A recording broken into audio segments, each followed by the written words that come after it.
Today we're comparing the big Audi e-tron to the brand new Audi Q4 e-tron. And I know guys, these two cars aren't direct competitors because the big e-tron has a much higher starting price than the brand new Q4 e-tron. But if you get this with four-wheel drive, the big battery pack and a few optional extras, it will easily be more expensive than the entry version of the big Audi e-tron. So there is some overlap here, and I know for a fact that there are people out there actually cross-shopping these two. So today, we're going to compare them on the exterior, we're going to compare the interiors, we're going to take them out on the road and compare how they are to drive. And then lastly, we're going to take them out on the road, out on a route, and compare the consumption side by side. The Q4 is 4.59 meters long, 1.86 meters wide, 1.63 meters tall, has a wheelbase of 2.76 meters and a ground clearance of 18 centimeters. It also has a trunk of 520 liters. The big e-tron is, as you guys can see, quite big. It actually takes up the whole frame, as you guys can see. It's 4.9 meters long, 1.93 meters wide, has a wheelbase of 2.92 meters and is 1.6 meters tall, shorter than the Q4. The ground clearance is also less at 17 centimeters, but this car comes with standard air suspension, meaning that you can lift it up to 25 centimeters. So more ground clearance or less ground clearance is up to you. When it comes to the exterior, I'm actually a huge fan of the look of the Q4 e-tron. I think it looks premium, it looks sleek and modern, and out of the MEB platform siblings, it's easily the best looking compared to the Skoda Enyaq and the Volkswagen ID4. It looks like a true Audi SUV in my opinion. And then we have the big e-tron, and to be honest with you guys, this is my personal vehicle, so I may be a little bit biased here because I've spec'd this, I've bought this, and first, when this came out last year, or when I got it last year, I wasn't the hugest fan of the exterior styling, but with the white color, the black optic package, and the 20-inch Audi Sport wheels, black roof rails, I think it looks quite cool. And funnily enough, next to the Q4, it actually looks lower and wider. So this looks more like a traditional SUV, and this looks more like a station wagon in my opinion. It's kind of interesting. Stepping into the interior of the Audi Q4 e-tron, and there are a lot of things to like. First off, it's roomy, it's spacious, there's a lot of volume in here.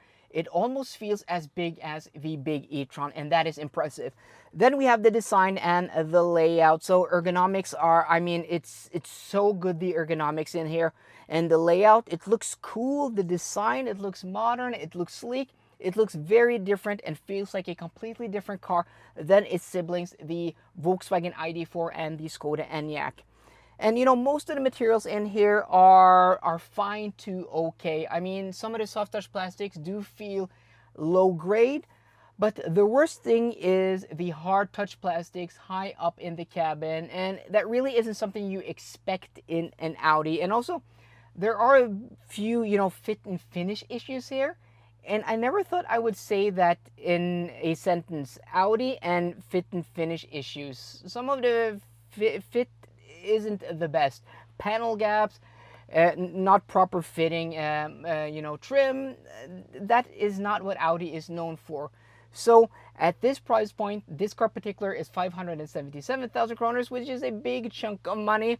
In my opinion, this interior should be better.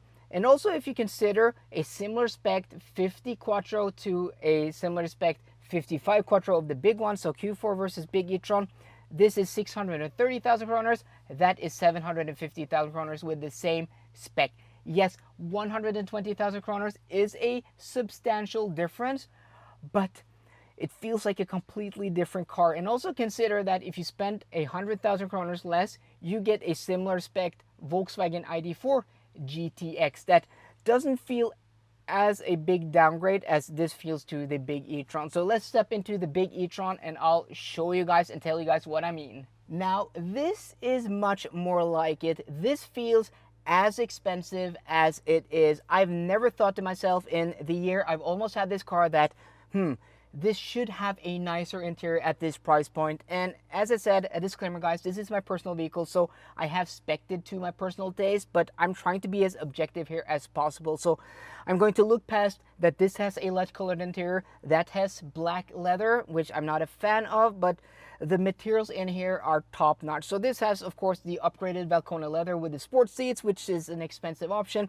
This has the upgraded switchgear, so the aluminum anodized buttons, the glass hardware. It also has the leather dashboard and leather grab handles on the doors, and also the Bang & Olufsen sound system that gives the door coverage just a little bit more pizzazz. But besides that, I've sat in, lower spec E-Trons, and they feel just as nice and solid as this. And the interior design, in my opinion, is so much more elegant in this. Yes, it has a lot of glossy black plastic, but it's at an angle, so it doesn't collect as much dust as it does in other cars. And everything feels nice to the touch. The ergonomics are perfect. This has the big MMI infotainment screen, 12 inches versus 10 in that. And you also have the 10-inch display here, and it's 10-inch in that. So this feels like a proper luxury car. And remember, guys, I come from XC90s, and my last XC90 had, all the bells and whistles. That had, an Alcantara headliner. It had leather covered grab handles and sun visors. That was a stunning interior. And this, though, doesn't feel as exclusive and as special. This isn't as expensive. That car was like 1.2 million kroner spec the way it was. This doesn't feel like a 300,000 kroner downgrade from that. That feels like a 300,000 kroner downgrade and then some. So I mean, there's no comparison. Though this isn't as practical, it is bigger. I mean, it's more spacious, it's wider, but it should be, being the size it is. Before we take these two cars out on the road and find out how they compare driving dynamically wise and also comfort wise, and also before we find out just how more inefficient the 55, the big E-Tron, is to its little brother here, because this is the 55 Quattro and this is the 40 with rear wheel drive. So there is a difference there, that this is 4-wheel drive and this is all-wheel drive. So yeah, I'm pretty excited to find out. Before we do all of that, please be sure to drop a like, a thumbs up on the video down below for the almighty YouTube algorithm. Thank you very much. And also hit that subscribe button, sound that notification bell so you don't miss out on any of the cool upcoming videos I have throughout the summer, throughout the fall, throughout next year and the year after on EVs, because this channel is dedicated to testing, EVs. Before we do all of that fun stuff, let's go through some stats, pricing, models, variants, range, and all, the interesting data, facts, numbers, things. So the Q4 E-Tron kicks off its lineup with the 35 E-Tron, 400,000 kroners, comes with a single rear electric motor, 170 horsepower, 0 to 100 kilometers an hour in 9 seconds flat. Net battery capacity 52 kilowatt hours and a WLTP range of 330 to 340 kilometers. Then one up, we have the 40 E-Tron, 446,000 kroners, single rear electric motor, 204 horsepower, 0 to 100 kilometers an hour in 8.5 seconds, but comes with a big battery. Net capacity 77 kilowatt hours. That means a WLTP range of 510 to 540 kilometers. Then on top of the Q4 food chain, you have the 50 E-Tron Quattro. Dual electric motors, 300 horsepower, 0 to 100 kilometers an hour in 6.2 seconds, 484,000 kroners. Before I forget that, the same 77 kilowatt hour battery capacity net as the 40 E-Tron means a WLTP range of 470 to 480 kilometers. The big E-Tron kicks this lineup with the 50 Quattro, 600,000 kroners, dual electric motors, 313 horsepower, 0 to 100 kilometers an hour in 6.8 seconds, net battery capacity of 65 kilowatt hours, and a WLTP range of 320 to 330 kilometers. Then we have the 55 Quattro, 677,000 kroners, dual electric motors, 408 horsepower, 0 to 100 kilometers an hour in 5.7 seconds, net battery capacity of 86 kilowatt hours, and a WLTP range of 420 to 430 kilometers. So if it's pure range you're after, the Q4 E-Tron is the obvious choice. I mean, every model beats every model of this spec for spec. It's not even a comparison.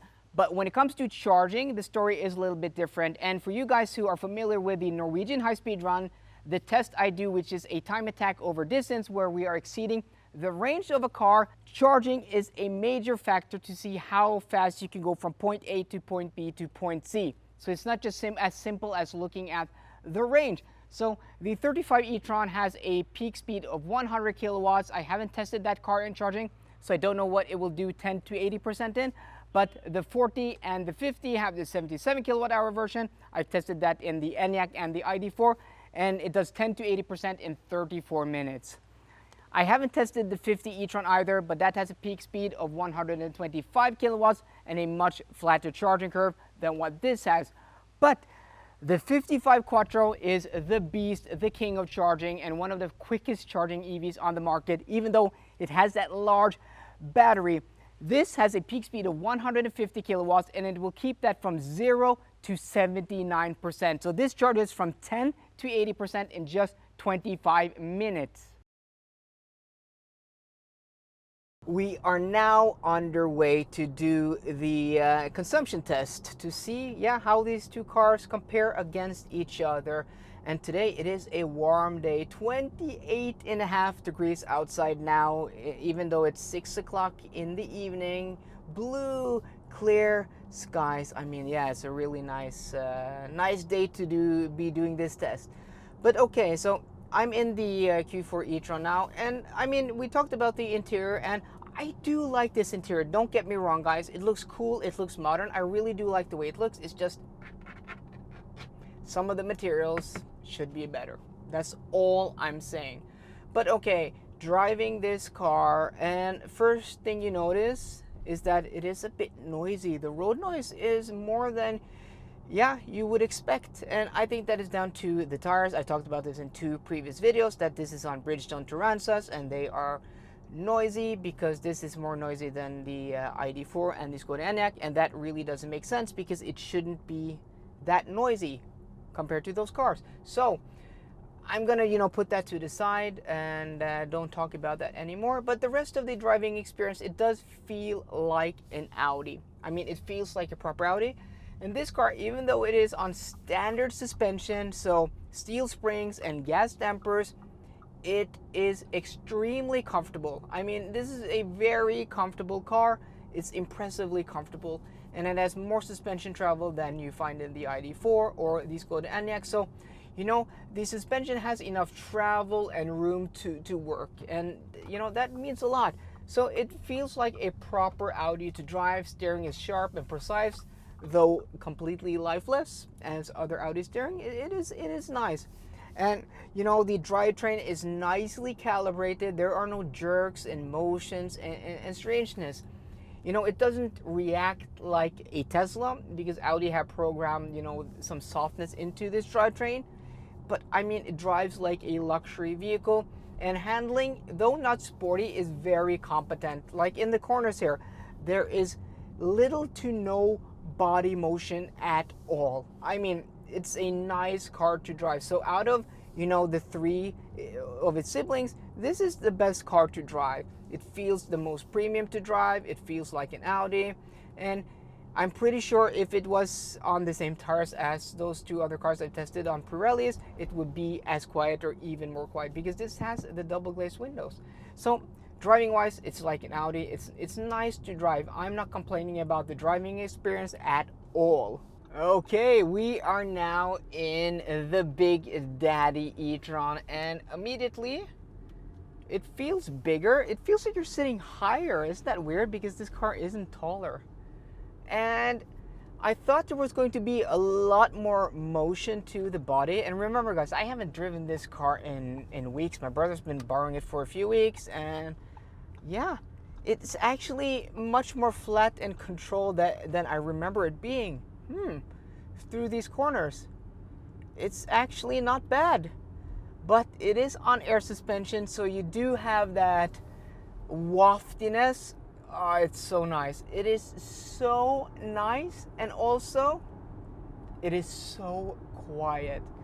And I mean, the Q4 on proper tires, I'm pretty sure it's as quiet as the ID4 and Skoda Enyaq, but the ID4 and Skoda Enyaq isn't as quiet as this. This is on a different level, even though this is on Bridgestones also, and these are more noisy than the Continentals I've driven E-Trons on.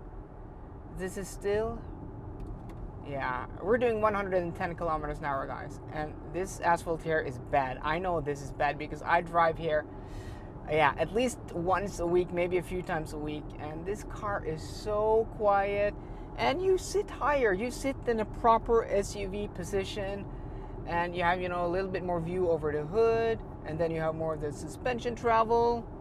Yeah, I mean, this feels like a very different car to drive. And of course, I mean, this has much more performance. We are not comparing performance because, yeah, it's dumb, because this car has twice the power.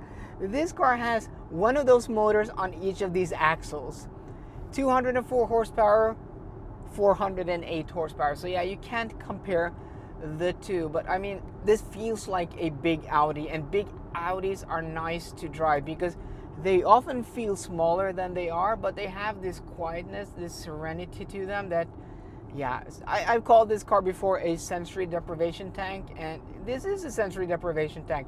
Even though this has 20-inch wheels, 255s all around, that has 19s, 235s in front and 255s in rear. I mean, it doesn't matter if you're doing 110, 130, 140. This car is as quiet at any speed.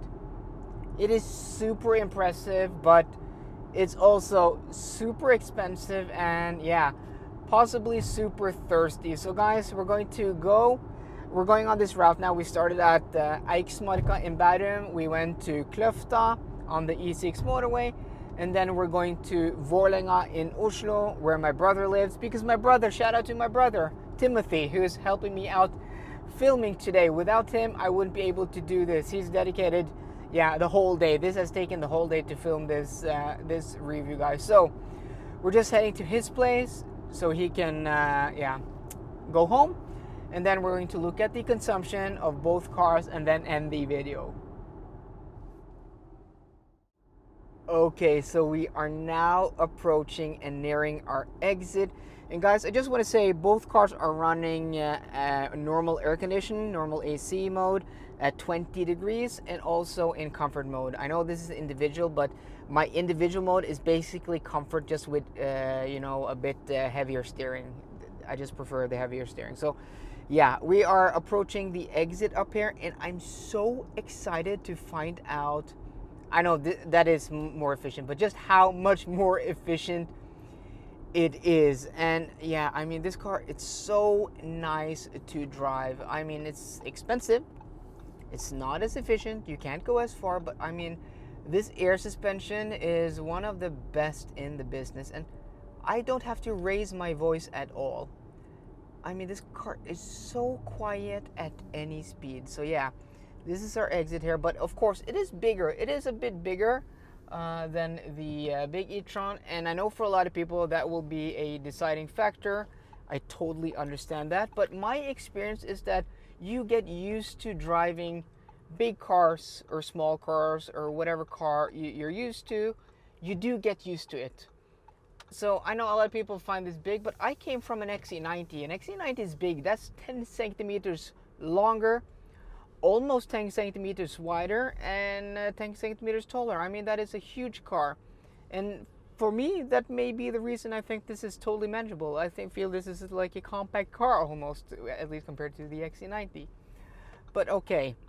But I must admit that Q4 does look nice from the rear. I really do like the design and the style. And yeah, also sitting in this car, this is much more wider. You can even see that, you know, the Q4 it's not too wide. It's a nice and manageable size. Okay, so let's see if we can stop here. I don't think we have to go around the corner. We were originally going to stop here so we could charge, but let's go around the corner because I want us to stop next to each other so we can just hop into the car. Yeah, over there is a little bit more vacant. So we're going to go over here, and then we're going to look at the consumption.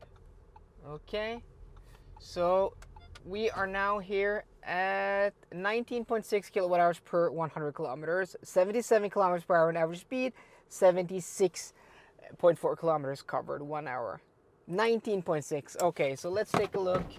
Check out the consumption in the Q4. Oh my god, it's so hot outside. It's like almost 30 degrees outside. Okay, 15.1. Oh my god, 76 kilometers per hour in average speed, 59 minutes, 75.8. Isn't that interesting? Isn't that a different distance? We drove the exact same distance. That's strange. I reset both trip computers myself. 15.1. Yeah, that is crazy more efficient than the big E-Tron. So here we are, guys, at the end of the video. Quite a fun video and an interesting video. And this isn't meant to, you know, compare and crown a winner because these two cars are so different. But I thought it would be interesting to make a video since I have my E-Tron. I had this since September last year. This has done 25,000 kilometers and I've had that for a whole week now and done extensive testing to see just how different they are. And I think I can sum this up in a way that maybe people can relate more to. So I was maybe looking at this from a different point of view because I was looking at the price and the size, and this being called the Q4 and this not having, you know, a traditional Audi name.